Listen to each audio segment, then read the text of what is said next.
Hello, YouTube.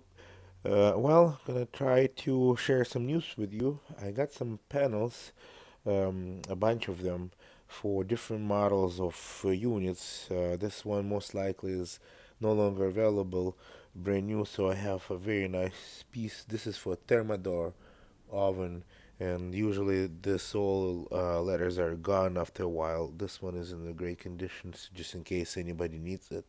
I can make it happen.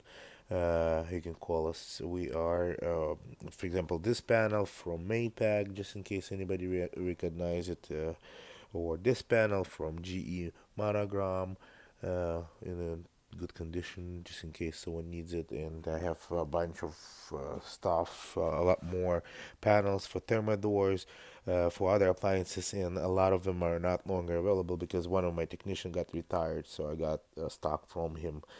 Just in case you need some parts or you want us to repair any appliances, I do fix everything. I do fix ovens, microwaves. I do fix washer dryers, refrigerators, freezers, uh, well, dishwashers, commercial, residential, built-in ovens, mixers, blenders. So you can give us a call.